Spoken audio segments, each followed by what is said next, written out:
പ്രിയ മിത്രങ്ങളെ, കഥയിലേക്ക് എല്ലാവർക്കും സ്വാഗതം. പറഞ്ഞുകൊണ്ടിരുന്ന കഥയുടെ ബാക്കി ഭാഗത്തിലേക്ക് കടക്കാം. ഊണ് കഴിഞ്ഞ് മുകളിലെ കിടക്കറയിലേക്ക് പോയ ഹരിക്ക് കാച്ചിക്കുറുക്കി പഞ്ചസാരയുടെ പാലുമായി അമ്മ എത്തി. നീ വെളുപ്പിനെ പോവോ? പോകും. ഇനി എന്നാ വരിക? അടുത്ത മാസോ അതിനടുത്ത മാസോ? ഹരിയുടെ ചുണ്ടിൽ ഒരു പുഞ്ചിരി വിടർന്നു. അടുത്ത ആഴ്ച. അതെന്താ? അരുന്ധതിയുടെ പുരികം ചുളിഞ്ഞു. ഇനി ആഴ്ചതോറും വരാനാ എന്റെ തീരുമാനം.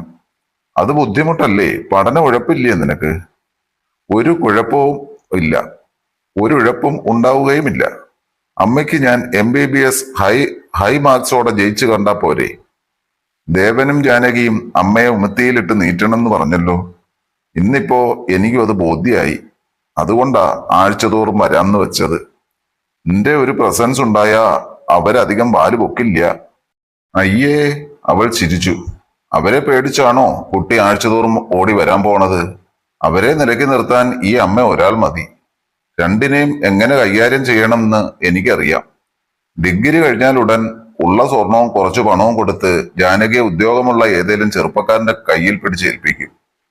മുഖശ്രീ വേണ്ടുവോളം ഉള്ളതുകൊണ്ട് നല്ലൊരു പയ്യനെ കിട്ടുന്ന എന്റെ പ്രതീക്ഷ. നിന്റെയും കൂടി നിലയ്ക്ക് ചേർന്ന ഒരാളെ എന്റെ നോട്ടം. പിന്നെയുള്ളത് ദേവനാ. എപ്പോഴാ അവന്റെ റാങ്കിലുള്ള ഒരു അലവലാതി പെണ്ണിനെയും കൂട്ടി കയറി വരിക എന്നെന്റെ ഭയം. പക്ഷേ അന്ന് ഞാൻ അവനെ കൈക്കില കൂടാതെ വാങ്ങി ഈ വീടിന് പുറത്തെറിയും. നിനക്കൊരാലോചന വരും മുമ്പേ ആ അശ്രീകരം ഇവിടുന്നൊന്ന് പുറത്തായാൽ മതി. പെറ്റ കുട്ടിയെപ്പറ്റി ഇങ്ങനെ പറയാൻ എനിക്ക് ബുദ്ധിമുട്ടുണ്ട്. പക്ഷെ മക്കള് നന്നല്ലാതായ ഒരമ്മ എന്താ ചെയ്യാ? അതൊക്കെ പോട്ടമ്മേ, എനിക്ക് ഇത്തവണ കുറച്ച് രൂപ വേണം. എത്ര കുട്ടിയെ? ഹരി തുക പറഞ്ഞപ്പോൾ അരുന്ധതിയുടെ മുഖം ഇരുണ്ടു. ഇങ്ങനെ ഒരു ഫീസിനെ കുറിച്ച് നീ പറഞ്ഞിരുന്നില്ലല്ലോ. ഫീസ് അടയ്ക്കാനല്ലമ്മേ, എനിക്കൊരു വണ്ടി ബുക്ക് ചെയ്യാനാ. നമുക്കൊരു വണ്ടി ഉണ്ടല്ലോ മോനെ, നീ അത് എടുത്തോളൂ. അത് പഴയ ഔട്ട് ഓഫ് ഫാഷൻ വണ്ടിയല്ലേ അമ്മേ. ഹൗസ് സർജൻസി തുടങ്ങും മുമ്പേലും എനിക്ക് എന്റെ സ്വന്തം വണ്ടിയിൽ യാത്ര ചെയ്യണം. വണ്ടി ഏതാണെന്ന് ഞാൻ തീരുമാനിച്ചിട്ടുണ്ട്. മുഴുവൻ തുകയും അടച്ചാൽ സമയത്തിന് എന്റെ സ്വപ്നം എന്റെ മുന്നിൽ വരും. എന്നാലും ഇത്ര വലിയ തുക ഒരുമിച്ചെടുക്കേണ്ടി വരുമ്പോൾ അമ്മയുടെ എല്ലാ ബാങ്ക് അക്കൗണ്ടുകളും എനിക്കറിയാം. അതിലൊക്കെ എത്ര തുകകളുണ്ടെന്നും ഏത് ബാങ്കിൽ നിന്ന് പണം എടുക്കണമെന്നും ഞാൻ പറയണമോ? അമ്മയുടെ അഭിമാനം സൂക്ഷിക്കുന്ന മകനാണ് ഞാനെന്നറിയാമല്ലോ. അമ്മ തന്നില്ലെങ്കിലും എനിക്ക് പണം കിട്ടും. ഞാൻ എന്റെ വഴിയെ പോകണമെന്നേ ഉള്ളൂ. ഉടനെ ഒരു MBBS ഡിഗ്രി എന്റെ കയ്യിൽ വരും. ഒരു പുരുഷനെ സംബന്ധിച്ചിടത്തോളം അതൊരു നല്ല വിൽപ്പന ചരക്കാണെന്ന് അറിയില്ലേ? വേണ്ട, തുടക്കത്തിലാണ് അരുന്ധതി അത് അറിയിച്ചത്. നീ ആവശ്യപ്പെട്ട തുക ഞാൻ തരാം. എനിക്കുള്ളതെല്ലാം നിനക്ക് തന്നെ അല്ലേടാ മോനെ. MBBSന് അഡ്മിഷൻ കിട്ടിയപ്പോ മുതൽ അമ്മ ഇത് എന്റെ അടുത്ത് പറയുന്നതാ. ഞാൻ ഇപ്പോഴാ അമ്മയുടെ അടുത്ത് ആദ്യമായി എന്റെ ഒരു ആവശ്യം പറയണത്. നല്ല മനസ്സോടെ തന്നെ ആവണം എനിക്ക് പണം തരേണ്ടത്. നല്ല മനസ്സോടെ തന്നെയാ തരണത്. നീ നന്നായി വരും. അവൾ തന്റെ വലത് കൈത്തലം ഹരിയുടെ നെറുകയിൽ കമിഴ്ത്തി വെച്ചു. അവൻ ചിരിച്ചു. നീ നന്നാവില്ല എന്ന് എപ്പോഴും ദേവനെ ശപിക്കണ നാവാണിത്. അതാണ് എന്റെ സന്തോഷം. ദേവനല്ല ഹരി, അതെനിക്കറിയാം. നിനക്കും അതറിയാലോ. ഹരി വീണ്ടും ചിരിച്ചതേയുള്ളൂ. വെളുപ്പിനെ അവൻ മടങ്ങി. ദേവനാണ് കാറിൽ അനിയനെ കോഴിക്കോട്ടെത്തിച്ചത്. യാത്രയിൽ രണ്ടുപേരും പരസ്പരം ഒരക്ഷരവും ശബ്ദിച്ചില്ല. പ്രായപൂർത്തിയായപ്പോൾ തൊട്ടേ പരസ്പരമുള്ള വർത്തമാനം കുറഞ്ഞിരുന്നു. ഒരമ്മ പ്രസവിച്ച മക്കളാണെങ്കിലും തങ്ങൾ രണ്ട് തട്ടിലുള്ള വ്യക്തികളാണെന്ന് അവർക്ക് ഇരുവർക്കും ബോധ്യമുണ്ടായിരുന്നു. കാറിൽ നിന്ന് ഇറങ്ങിയപ്പോൾ ഹരി പറഞ്ഞു, ഞാൻ വരണാഴ്ച വരുന്നുണ്ട്. കാറ് കൊണ്ടുവരണ്ട, ഞാൻ ബസ്സിൽ വന്നോളാം. എന്തേ വരണാഴ്ച വിശേഷം? ദേവൻ ആകാംക്ഷയായി. വിശേഷമൊന്നുമില്ല. നിങ്ങൾ ഏട്ടനും അനിയത്തിയും കൂടി ഏതു നേരം എന്റെ അമ്മയ്ക്കെതിരെ ബ്രഹ്മാസ്ത്രങ്ങൾ തൊടുക്കണത് ഞാൻ നേരിൽ കണ്ടൂലോ. ഇനി ഇടയ്ക്കിടെ എന്റെ സാന്നിധ്യം അവിടെ വേണമെന്ന് തോന്നി. നല്ല കാര്യം. ഇപ്പോഴെങ്കിലും തോന്നിയല്ലോ. മരിച്ചുപോയ അച്ഛനേക്കാളും വലുതന്നെയാ ജീവിച്ചിരിക്കണ അമ്മ. എത്ര തെറ്റുകാരിയായാലും അമ്മ തന്നെയാണ് താനും. അതും ശരി തന്നെ. പക്ഷെ അസംബന്ധം കണ്ടാലും കേട്ടാലും ഇടപെടുന്ന ഒരു ശീലം രക്തത്തിൽ അലിഞ്ഞു ചേർന്നിരിക്കുന്നു. ക്ഷമിക്കുക. അവൻ തിരിഞ്ഞു കാറിൽ കയറി വാതിലടച്ചു. അടുത്ത ആഴ്ച വൈകുന്നേരം വീട്ടിലെത്തിയതും ഹരി കുളിച്ച് പുതുവസ്ത്രം ധരിച്ചു വസ്ത്രത്തിൽ സുഗന്ധവും സ്പ്രേ ചെയ്ത് എന്നിട്ട് അമ്മയോട് പറഞ്ഞു, ഞാൻ ഈ കാർന്ന് എടുക്കുക. മോന് ലൈസൻസ് ഇല്ലല്ലോ. അമ്മ ദേവനെ വിളിക്കാം. വേണ്ട, ഈ ആഴ്ച ടെസ്റ്റിന് പോയി ഞാൻ ലൈസൻസ് എടുത്തു. വണ്ടി വാങ്ങാൻ തീരുമാനിച്ച സ്ഥിതിക്ക് ഇനി ആ കുറവ് വേണ്ടാന്നങ്ങ് വെച്ചു. എങ്കിൽ അമ്മ കൂടി വരാം. പോകുന്ന വഴി നമുക്ക് വില്വാദ്രിനാഥനെ ഒന്ന് തൊഴാം. ഇന്ന് എനിക്ക് നേരമില്ല, ഒരു ഫ്രണ്ടിനെ കാണണം. അവൻ കാർ സ്റ്റാർട്ട് ചെയ്ത് കഴിഞ്ഞു. പക്ഷേ അമ്മ ആഗ്രഹിച്ച സ്ഥലത്തേക്ക് തന്നെയാണ് ഹരി പോയത്. പ്രദക്ഷിണ വഴിയുടെ വടക്കേ അറ്റത്ത് കസവുമുണ്ടും കസവുപുതയുമായി അവൻ കാത്തു നിന്നു. കൃത്യം ഭാഗ്യസമയം. പടികൾ കയറി അതാ കറുത്ത കര നേരിയ തൊടുത്ത പേരറിയാത്ത പെൺകുട്ടി വരുന്നു. കഴിഞ്ഞ ആഴ്ച അവൾ ഇതുവഴിയാണ് നടന്നുപോയത്. ആളൊഴിഞ്ഞ സ്ഥലമായതുകൊണ്ട് പേരെങ്കിലും ചോദിക്കാം. ലക്ഷ്മണന്റെ നടക്കലാണെങ്കിൽ ഒരു വൃദ്ധനും വൃദ്ധയും നിൽക്കണുണ്ട്. പെട്ടെന്നാണ് പടി കയറി വന്ന വഴി നേരെ ആ പെൺകുട്ടി ലക്ഷ്മണന്റെ നടയിലേക്ക് കയറിപ്പോയത്. തന്നെ കണ്ട് അവൾ ഒഴിഞ്ഞതാണോ? അതോ ഓരോ ദിവസവും ഈ കുട്ടിക്ക് ഓരോ വഴിയാണോ? സ്തബ്ധനായി ഒരു നിമിഷം നിന്നുപോയ ഹരി ശ്രീരാമന്റെ നടക്കലെത്തി ശാന്തിക്കാരനോട് തിരക്കി. മാല എവിടെ കിട്ടും? അയാൾ ഒരു വശത്തേക്ക് കൈ ചൂണ്ടി. അവിടെ ചെന്നപ്പോൾ പൂക്കളുടെയും മാലകളുടെയും മധ്യേ നന്നേ വെളുത്ത് ക്ഷീണിച്ച് വലിയ കണ്ണുകളും ഐശ്വര്യം നിറഞ്ഞ മുഖവുമുള്ള 35-നും 40-നും ഇടയിൽ പ്രായമുള്ള ഒരു സ്ത്രീയെയാണ് കണ്ടത്. അവൻ ആളെ മനസ്സിലായി. സുമയെന്നല്ലേ പേര്? അതെ. അവൾ പുഞ്ചിരിച്ചു. ഞാൻ താഴെ സ്കൂളിൽ പഠിക്കുന്ന അരുന്ധതി ടീച്ചറുടെ മകനാണ്. ടീച്ചറെ അറിയാലോ. എപ്പോഴേലുമൊക്കെ തൊഴാൻ വരാറുണ്ട്. എങ്കിൽ ചുറ്റും കണ്ണോടിച്ചിട്ട് ഹരി അറിയിച്ചു. എനിക്ക് ഒരു താമരമാല വേണം. വളരെ ശ്രദ്ധയോടും ഭക്തിയോടും കൂടിയാണ് അരികിലെ പൂക്കടയിൽ നിന്ന് നിറയെ പൂക്കൾ കൊരുത്ത ഒരു വെള്ള താമരമാലയെടുത്ത് സുമ മുന്നിലെ തളർത്തൂശനയിൽ വെച്ചത്. കൈ ശുദ്ധാക്കിയിട്ട് വേണം കേട്ടോ എടുക്കാൻ. പറഞ്ഞിട്ട് ചെറിയൊരു കിണ്ടിയിൽ നിന്ന് അല്പം ജലമിറ്റിച്ച് ഹരിയുടെ കൈക്കുമ്പിളിലേക്ക്. എത്ര ഈ മാലയുടെ വില? അവൻ തിരക്കി. അവൾ മാലയുടെ വില അറിയിച്ചു. പണം കൊടുത്ത ശേഷമാണ് ഹരി തൂഷനിലയോടെ മാലയെടുത്തത്. എന്നിട്ടും അവിടം വിട്ടുപോകാതെ അവൻ അടുത്ത ചോദ്യം തൊടുത്തു. അമ്മയുടെ മകൾ എവിടെ പോയി? അല്പം മുമ്പേ പ്രദക്ഷിണ വഴിയിലൂടെ ഇങ്ങോട്ട് വരുന്നത് കണ്ടല്ലോ. സുമയുടെ മുഖം മങ്ങി. മുതിർന്നൊരു പെൺകുട്ടിയെക്കുറിച്ച് ഒരു ചെറുപ്പക്കാരൻ അന്വേഷിച്ചതിൽ അവൾക്കൊട്ടും സന്തോഷം തോന്നിയില്ല. ഇത്തരം അന്വേഷണങ്ങൾ വച്ചാൽ ഒരു പതിവുമാണ്. എന്നിട്ടും ഒന്ന് അമാന്തിച്ച ശേഷം ചോദിച്ചയാളെ മുഷിപ്പിക്കാതെ വിനയപൂർവ്വം മറുപടി നൽകി. മാല കൊണ്ടുതരാൻ വന്നതാ. സന്ധ്യ ആവാറായില്ലോ. ഷാരത്ത് വിളക്ക് കൊളുത്തണ്ടേ? അതുകൊണ്ട് ഉടനെ മടങ്ങി. എന്താ? ഹരിയുടെ തൊണ്ട വരണ്ടു. എന്താ കുട്ടിയുടെ പേര്? പേര്? ആ മുഖം ഒന്നുകൂടി ഇരുണ്ടു. പിന്നെ തിടുക്കത്തിൽ അറിയിച്ചു. ആ മാല കൊണ്ടുപോയി നടക്കൽ വെച്ചോളൂ. ദീപാരാധനയുടെ സമയം അടുത്തു കേട്ടോ. ശരി. തിരിഞ്ഞു നടക്കുമ്പോൾ അവൻ ആ മാലയുടെ സൗന്ദര്യം ഒന്ന് കൺപാർത്തു. ഇത്രയും വില കൊടുത്ത് ഈ മാല വാങ്ങിയത് തന്നെ മോഹിപ്പിച്ച ആ പെൺകുട്ടിയെക്കുറിച്ച് വിശദമായി അറിയാനായിരുന്നു. ഇത്ര ഭംഗിയായി ഇത് പൊരുത്തത് അവളാണെന്ന നിഗമനം ഹരിയെ വല്ലാതെ സന്തോഷിപ്പിച്ചു. ആ ആവേശത്തിൽ അവൻ ആ മാല മുഖത്തോടടുപ്പിച്ച് ഒന്ന് വാസനിച്ചു. പെട്ടെന്നാണ് അത് കണ്ട കീഴ്ശാന്തിക്കാരൻ വിളിച്ചു കൂവിയത്. അയ്യേ, ഭഗവാന് ചാർത്താനുള്ള മാല വാസനിച്ചോ? ഇനി അത് ചാർത്താൻ വെക്കിയേ? അശുദ്ധമായില്ലേ? ഒരു നമ്പൂതിരിയായ ഇയാൾ ഇത്ര മണ്ടനാണോ? ഹരി ശരിക്ക് സ്തബ്ധനായി. ക്ഷേത്രത്തിനകത്തുണ്ടായിരുന്ന എല്ലാവരും ആ ആക്ഷേപം കേട്ടു. തൂശനിലയിൽ മാല നൽകിയ പിഷാരസ്യാരടക്കം. അപ്പോഴേക്കും മധ്യവയസ്കനായ ഒരു പരിചയക്കാരൻ അവന്റെ സഹായത്തിനെത്തി. തിരുമേനിക്കറിയില്ലേ ഈ കുട്ടനെ? ഡോക്ടർ പരീക്ഷയ്ക്ക് പഠിക്കുന്ന ആളാ. അതൊക്കെ എനിക്കറിയാം മാഷേ. ഇയാളുടെ അമ്മയെയും എനിക്കറിയാം. അതുകൊണ്ട് തന്നെയാ ഇത്ര മണ്ടനാണോന്ന് ചോദിച്ചതേ. ഒന്ന് വാസന പിടിച്ചാ മതി, മാല അശുദ്ധമായി. അല്ലേച്ചാലും ഇത്ര സുഗന്ധമൊന്നുമുള്ള പൂവല്ലല്ലോ താമര. പിന്നെന്തിനാ വാസന പിടിക്കണത്? ഒരു കാര്യം ചെയ്യാം, അല്പം വെള്ളം തളിച്ചാൽ ശുദ്ധമാവൂല്ലോ. മധ്യവയസ്കൻ തീർപ്പ് കൽപ്പിച്ചു. കർക്കശനായ കീഴ്ശാന്തി പക്ഷെ തോറ്റുകൊടുത്തില്ല. നിങ്ങൾ ഈ ദേശത്തെ ഒരു ദിവ്യനാവും എന്നുവെച്ച് ക്ഷേത്രാചാരങ്ങളെക്കുറിച്ച് എനിക്ക് ക്ലാസ് എടുക്കണ്ട. അക്കാര്യങ്ങൾ ഞങ്ങൾക്ക് വിട്ടേക്കൂ.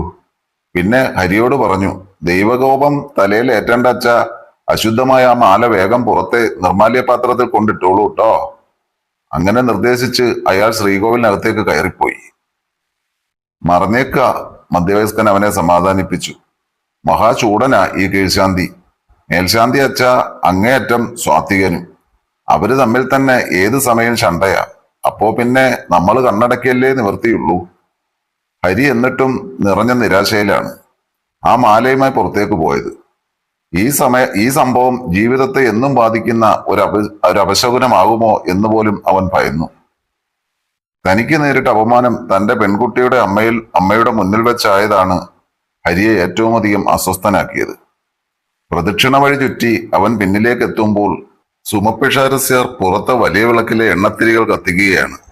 പരിചിത ഭാവത്തിൽ പിഷാരസ്യർ പുഞ്ചിരിച്ചപ്പോൾ ഹരിയുടെ ഉള്ളിൽ ഒരു തണുപ്പ് വീണു. ഞാൻ മടങ്ങുക, അവൻ യാത്ര പറഞ്ഞു. സാരല്ലെന്നേ, സുമ അറിയിച്ചു. എന്നച്ച് ദേവന് ചാർത്താനുള്ള മാല വാസനിക്കുന്നത് തെറ്റാണ് കേട്ടോ. അത് പിന്നെ ചാർത്താൻ കൊള്ളില്ല. കീഴ്ശാന്തി പറഞ്ഞത് ശരി തന്നെയാ. അശുദ്ധമാവാതിരിക്കാൻ വേണ്ടി മാല ആവശ്യപ്പെട്ടാൽ ഞങ്ങൾ തന്നെയാ കൊണ്ടുപോയി നടക്കൽ വെക്കുക. കുട്ടി പക്ഷെ അറിവുള്ള ആളാണല്ലോ എന്ന് നിരീച്ച. അവിടെ ഹരിക്കൊരു പഴുത് കിട്ടി. ആ കീഴ്ശാന്തി പറഞ്ഞത് തെറ്റാണമ്മേ. ഞാൻ ആ മാല വാസനിച്ചിട്ടില്ല. മെല്ലെ മുഖം കുനിച്ച് അതിന്റെ ഭംഗിയൊന്ന് ആസ്വദിച്ചെന്നേ ഉള്ളൂ. തർക്കിക്കേണ്ടെന്ന് വെച്ചാ ഞാൻ മിണ്ടാതെ നിന്നത്. അയാൾക്ക് പക്ഷെ എന്നോടെന്തോ ദേഷ്യമുണ്ട്. അതാ അങ്ങനൊക്കെ പറഞ്ഞത്. സുമ സഹതാപത്തിൽ അവനെ നോക്കി. സാരമില്ലാന്നേ, മറന്നേക്കൂ. അത് മറക്കാൻ പറ്റണില്ല. അത്ര ഭംഗിയുള്ള ലക്ഷണമൊത്ത മാലയായിരുന്നു അത്. അത് പുറത്തു കൊണ്ടുപോയി കളയേണ്ടി വന്നതിൽ നല്ല വ്യസനമുണ്ട്. മറന്നേക്കൂ, പറഞ്ഞല്ലോ ഞാൻ. അമ്മ തന്നെയാ ഇത്ര ഭംഗിയായി അത് പൊരുത്തത്. അവൾ വീണ്ടും ഹരിയുടെ നേർക്ക് മിഴികൾ ഉയർത്തി. അതോ അമ്മയുടെ മകളോ? അവൻ പുഞ്ചിരിച്ചു. മകളിലേക്ക് ആ ചെറുപ്പക്കാരന്റെ സംസാരം തിരിഞ്ഞതും എണ്ണത്തിരികളിൽ ദീപം പകരുന്ന ജോലിയിലേക്ക് തന്നെ സുമ മടങ്ങി. മകളുടെ പേര് ചോദിച്ചിട്ട് അമ്മ മുമ്പും പറഞ്ഞില്ല. പഠിക്കുകയാണോ കുട്ടി? അതോ കഴകം നോക്കാനായി പഠനം നിർത്തിയോ? എന്തിനാ ഇതൊക്കെ അറിയണത്? മുഖമുയർത്താതെയാണ് അവർ തിരക്കിയത്. എന്റെ അമ്മയെ അമ്മയ്ക്ക് അറിയാലോ, അതുപോലെ തിരിച്ചും അറിയാം. ആ സ്ഥിതിക്ക് പരസ്പരം അറിയണതിൽ എന്തേ തെറ്റ്? എന്റെ അനിയത്തി ഡിഗ്രിക്ക് പഠിക്കുക. ഏകദേശം അതേ പ്രായം തന്നെയാ അമ്മയുടെ മകൾക്കും. പേരറിഞ്ഞാൽ ഈ കുട്ടിയെ അറിയോന്ന് എന്റെ അനുജത്തിയോട് എനിക്ക് ചോദിക്കാമായിരുന്നു. അതൊക്കെ എന്തിനെന്നാ ഞാൻ ചോദിക്കണത്? സുമയുടെ തൊണ്ട ഇടറി. അച്ഛനില്ലാത്തൊരു കുട്ടിയാ എന്റേത്. ഓടി നടന്ന് ഈ ക്ഷേത്രത്തിലെ ജോലികൾ ചെയ്യുമ്പോഴും നിന്റെ ചിന്ത നിന്റെ കുട്ടിയെക്കുറിച്ച് മാത്രാ. സ്നേഹം ഭാവിക്കുന്നവരുടേതൊന്നും സ്നേഹമല്ലെന്ന് ഞങ്ങൾ പഠിച്ചിരിക്കുന്നു. ഞങ്ങൾക്ക് പേടിയാ ഈ ലോകത്തെ. പേടിക്കേണ്ടത് തന്നെയാ ഈ ലോകത്തെ. പക്ഷേ നമ്മൾ പരസ്പരം അറിയാവുന്നവരല്ലേ അമ്മേ? അല്ല. അവളുടെ മുഖം ചുവന്നു. അരുന്ധതി ടീച്ചറുടെ മകനാണെന്ന് കുട്ടി പറഞ്ഞു. അത് സത്യമാണെന്ന് എനിക്കെന്താ ഉറപ്പ്? ആ ടീച്ചറെ പോലും എനിക്ക് അത്രയധികം പരിചയമൊന്നുമില്ല. അവരുടെ മകൻ ഏത് തരക്കാരനാണെന്നും എനിക്കറിയില്ല. ഇത്രയും സംസാരിച്ചിട്ടും അമ്മയ്ക്ക് എന്നെ മനസ്സിലായില്ലേ? ഞാൻ എന്തിനെ കുട്ടിയെ മനസ്സിലാക്കണത്? എനിക്കതിന്റെ ആവശ്യമെന്താ? പ്രായം തികഞ്ഞ ഒരു പെൺകുട്ടിയുടെ അമ്മ എത്ര സൂക്ഷിക്കണമെന്ന് എനിക്കറിയാം. ഇതാ ദീപാരാധനയായി. ഒരു വിധത്തിൽ ജോലികൾ തീർത്ത് സുമ തിടുക്കത്തിൽ അകത്തേക്ക് നടന്നു. അപ്പോഴേക്കും അകത്തുനിന്ന് ശങ്കുലി കേൾക്കായി. ഹരിക്ക് ആ പാവം പിഷാരസ്യാരെ ഓർത്ത് തമാശയാണ് തോന്നിയത്. താൻ കണ്ട ഏറ്റവും സുന്ദരിയായ പെൺകുട്ടിയുടെ അമ്മയാണ്. മകളെ ഓർത്ത് അഹങ്കരിക്കേണ്ടതിന് പകരം ഈ പാവ സ്ത്രീക്ക് പേടിയാണ്. 18 വയസ്സുള്ള ഒരു യുവതിയുടെ അമ്മയാകാനുള്ള പ്രായമൊന്നും തോന്നിക്കില്ല. ഒരുപക്ഷെ 15ലോ 16ലോ കല്യാണം കഴിഞ്ഞിരിക്കും. ചില വിവാഹ സൽക്കാര വേളകളിലും ബർത്ത്ഡേ പാർട്ടികളിലുമൊക്കെ പരിചയപ്പെട്ടിട്ടുള്ള കുട്ടികളുടെ അമ്മമാരെ അവൻ ഓർത്തു. മകളുടെ മൊബൈൽ നമ്പറും ഇമെയിൽ അഡ്രസ്സും ഒക്കെ നൽകാൻ അമ്മമാർക്കാണ് അധികം ഉത്സാഹം. മകളെക്കുറിച്ച് അവർ എത്രയാണ് വാചാലരാവുക? എത്രയായാലും ഈ സ്ത്രീ ഇത്ര സാധുവായത് നന്നായി. അവരുടെ പിഷാരം എവിടെയാണെന്ന് അറിയുകയേ വേണ്ടൂ. അമ്മ ക്ഷേത്രത്തിലായിരിക്കണ സന്ധ്യാവേളകളിൽ മകൾ അവിടെ തനിച്ചായിരിക്കുമല്ലോ. അതേക്കുറിച്ചുള്ള ഭാവനകളിലാണ് അവൻ ഉല്ലാസവാനായി വീട്ടിലേക്ക് വണ്ടി പറത്തിയത്. ക്ഷേത്രത്തിൽ വെച്ചുള്ള ഓരോ ദിവസത്തെ സംഭവവും സുമ വീട്ടിലെത്തിയാൽ മകളെ അറിയിക്കും. വീട്ടിന് പുറത്തിറങ്ങിയാൽ തിരികെ അവിടെ എത്തുന്നത് വരെയുള്ള കാര്യങ്ങൾ മകൾ അമ്മയെയും. അരുന്ധതി ടീച്ചറുടെ മകനെ സംബന്ധിച്ച കാര്യങ്ങളായിരുന്നു അന്ന് അമ്മ മകളോട് പറഞ്ഞത്. ചോദിച്ച വില തന്നെ ആ കുട്ടി നിന്റെ താമരമാലയ്ക്ക് തന്നു. പക്ഷേ നടക്കൽ വെക്കും മുമ്പേ ആ കുട്ടി അത് വാസനിച്ചു എന്നാ ആ കീഴ്ശാന്തി പറഞ്ഞത്. മാല കെട്ടുന്നതിനിടയിൽ ഞാൻ ശ്രദ്ധിച്ചില്ല കേട്ടോ. ഏതായാലും ആ മാല പുറത്തു കൊണ്ടുപോയി കളയിച്ചു കളഞ്ഞു അയാൾ. അല്ലെങ്കിലും ആ കീഴ്ശാന്തിക്ക് ഇത്തിരി അഹമ്മതി കൂടുതലാ. അരുന്ധതി ടീച്ചറുടെ മകൻ അങ്ങനെ ചെയ്യുമെന്ന് എനിക്ക് തോന്നുന്നില്ല. സുമയ്ക്ക് അത്ഭുതമായി. രാധയ്ക്ക് അതെങ്ങനെ അറിയാം? ഞാൻ ദിവസവും കാണുന്നതല്ലേ. ഓരോ ദിവസവും നിർമാല്യം മുടക്കില്ല. അത്ര ഭക്തിയാ വില്ലാദ്രിനാഥനോട്. ഞാൻ പക്ഷേ ആദ്യമാണ് ആ കുട്ടിയെ കാണുന്നത് തന്നെ. അതെങ്ങനെയാ? അമ്മ വൈകിട്ടല്ലേ ക്ഷേത്രത്തിൽ പോകൂ. ഇദ്ദേഹം വെളുപ്പിന് തൊഴുതു മടങ്ങില്ലേ? നടകൾ ഓടിക്കയറി അകത്തേക്ക് പോവും. അതേപോലെ നടകൾ ഓടി ഇറങ്ങി മടങ്ങുകയും ചെയ്യും. നിന്നെ അറിയാമോ അതിന്? ഇല്ല. പെണ്ണുങ്ങളുടെ ഭാഗത്തേക്ക് ശ്രദ്ധിക്കാറേ ഇല്ല. അരുന്ധതി ടീച്ചറുടെ മകനാണെന്ന് മേൽശാന്തി പറഞ്ഞാ ഞാൻ അറിഞ്ഞത്. സുമയുടെ മുഖം തെളിഞ്ഞു. അപ്പോ നല്ലവനാണല്ലേ? സമ്മതത്തിൽ രാധ തലയാട്ടി. ഇന്ന് പക്ഷെ നിന്നെപ്പറ്റി ചോദിച്ചു കേട്ടോ. പേരും പഠിക്കാണോന്നും ഒക്കെ.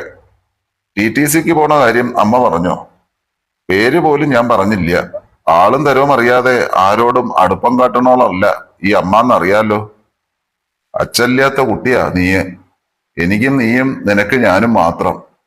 കാണാൻ തെറ്റില്ലാത്ത ഒരു മകളുള്ളത് കൊണ്ട് മക്കളുടെ പ്രായമുള്ള ആൺകുട്ടികളോട് പോലും ഞാൻ അകൽച്ചയിലേ നിൽക്കൂ. തുണയ്ക്കാൻ നമുക്ക് ദൈവമല്ലേ ഉള്ളൂ. രാധ മന്ദഹസിച്ചു. അമ്മ എന്തിനാ പേടിക്കണത്? നിന്നെ കാക്കാൻ എനിക്കറിയാം. അക്കാര്യത്തിൽ അമ്മയ്ക്ക് ഒരു സംശയമില്ല കുട്ടിയെ. പക്ഷേ ആളുകൾക്ക് തെറ്റിദ്ധാരണ ഉണ്ടാവാതെ നോക്കണ്ടേ. നമ്മളൊന്നും ചെയ്യണ്ട. ഓരോരുത്തർക്ക് ഓരോന്ന് പറയാൻ. പഠിത്തം കഴിഞ്ഞാൽ ജോലിയാവാൻ പോലും കാക്കില്ല ഞാൻ. നന്മയുള്ള ഒരു ആൺകുട്ടി വന്ന് പെണ്ണ് ചോദിച്ചാൽ നിന്നെ ആ കൂടെ അയക്കും ഞാൻ. നീ ഒരു കുടുംബമായി ജീവിക്കണത് കണ്ടാലേ അമ്മയുടെ ശ്വാസം നേരെ പോകൂ. ആ തൊണ്ട ഇടറി. അതിന് ഇത്ര തിടുക്കായോ അമ്മയ്ക്ക്? അതോടെ സുമ കരച്ചിലായി. അമ്മയ്ക്ക് എന്തേലും സംഭവിച്ചാൽ നീ തനിച്ചാവില്ലേ മോളെ? അതിന് അമ്മയ്ക്ക് 35 വയസ്സല്ലേ ആയുള്ളൂ. വയസ്സിൽ ഒരു കാര്യവുമില്ല കുട്ടിയെ. അമ്മയുടെ ആയുസ് നീയല്ലല്ലോ നിശ്ചയിക്കണത്. ഇപ്പോ തന്നെ ഒത്തിരി വയസ്സായ മട്ടായി നിന്റെ മനസ്സിന്. എന്തേലും വയ്യായിക വരുമ്പോ മരിച്ചു പോവുമെന്ന എന്റെ പേടി. പിന്നെ നിന്നെ ഓർത്തുള്ള ആദിയാ. വീട്ടിൽ ധരിക്കുന്ന ചുരിദാറിന്റെ ഷാൾ കൊണ്ട് രാധ അമ്മയുടെ മുഖം തുടച്ചു കൊടുത്തു. അമ്മ എന്തിനാ ഇങ്ങനെ പേടിക്കണത്? നമ്മളെ നമ്മുടെ വില്ലാദ്രിനാഥൻ കാക്കില്ലേ അമ്മേ? ക്ഷേത്രത്തിൽ നിന്ന് കൊണ്ടുവന്ന ഉണക്കലരിപ്പടയും അരച്ചു കലക്കിയും ചുട്ട പപ്പടവുമായിരുന്നു അവരുടെ അത്താഴം. രാവിലെ കുതിർത്ത പച്ചരിയും തേങ്ങയും അരച്ചു ചേർത്ത് ഉപ്പൊഴിച്ച് ദോശക്കല്ലിൽ ചുട്ടെടുത്ത നാടൻ ദോശയാണ് ഷാരത്തെ സ്ഥിരം പ്രാതൽ. 9 സെന്റിലെ ചെറിയ നാലുകെട്ടിന്റെ പിൻമുറ്റത്തെ തെങ്ങിൽ നിന്ന് വീണ് കിട്ടുന്ന നാളികേരം ഉപയോഗിച്ചുള്ള കൂട്ടാനുകൾ മാത്രമേ അവിടെ ഉണ്ടാക്കൂ. പീടികയിൽ നിന്ന് പലവ്യഞ്ജനങ്ങൾ മാത്രമേ സുമ വാങ്ങൂ. രാധയുടെ 3-ാം വയസ്സിൽ തെക്കുള്ള കുടുംബവീതം വിറ്റുകിട്ടിയ പണവുമായി വരാമെന്ന് പറഞ്ഞു പോയ അച്ഛൻ ഇതുവരെ തിരിച്ചു വന്നിട്ടില്ല. അദ്ദേഹത്തിന് എന്ത് സംഭവിച്ചുവെന്നും ആർക്കും അറിയില്ല. ആ വേർപാടിന് ശേഷം ഷാരത്ത് പാലൊഴിച്ച ചായ ഉണ്ടാക്കിയിട്ടില്ല. മറ്റു കുട്ടികൾക്ക് ലഭിച്ചിട്ടുള്ള പോലെ പോഷകാഹാരങ്ങളൊന്നും മകൾ രാധയ്ക്ക് കൊടുത്തിട്ടുമില്ല. എങ്കിലും ഗ്രാമത്തിലെ ഏറ്റവും സുന്ദരിയായ കുട്ടിയാണവൾ. അതാണ് രാധയുടെ അമ്മയുടെ ഭയവും. വെളുപ്പിനെ 4 മണിക്ക് സുമ ഉണരും. അരമണിക്കൂറിനുള്ളിൽ വീടിനകവും മുറ്റവും അടിച്ചുവാരി രണ്ടാളും കുളിച്ചിരിക്കും. അമ്മ മാല കെട്ടാൻ തുടങ്ങുമ്പോൾ വില്വാദ്രിനാഥന്റെ കഴകത്തിനായി മകൾ ക്ഷേത്രത്തിലേക്ക് പുറപ്പെടും. അന്നും രാധ അരുന്ധതി ടീച്ചറുടെ മകനെ അവിടെ വച്ച് കണ്ടു. തൊഴുതു മടങ്ങുന്നതിനിടയിൽ ദേവൻ ആ പെൺകുട്ടിയെ കണ്ടതേയില്ല. അമ്മയുടെ അടുത്ത് ഇയാൾ തന്നെക്കുറിച്ച് ചോദിച്ചുവെന്നത് അവൾക്ക് വിശ്വസിക്കാനായില്ല. കണ്ടിട്ടും കണ്ടില്ലെന്ന് അടിക്കുന്ന, അറിയാമായിരുന്നിട്ടും അറിയാത്തതുപോലെ പെരുമാറുന്ന അയാളോട് രാധയ്ക്ക് ബഹുമാനമായി. ദേവൻ തിരികെ വീട്ടിലെത്തിയപ്പോഴും ഹരി കിടക്കറയുടെ പുറത്തു വന്നിരുന്നില്ല. അനിയൻ എഴുന്നേറ്റതിന് ശേഷമേ അമ്മ പ്രാതൽ ഉണ്ടാക്കൂ. ഹരി വീട്ടിലില്ലാത്ത ദിവസങ്ങളിൽ ജാനകിക്ക് കോളേജിലേക്ക് പുറപ്പെടേണ്ട സമയത്തിന് തൊട്ടു മുമ്പാണ് ദോശയും ചമ്മന്തിയും ചായയും തയ്യാറാവുക.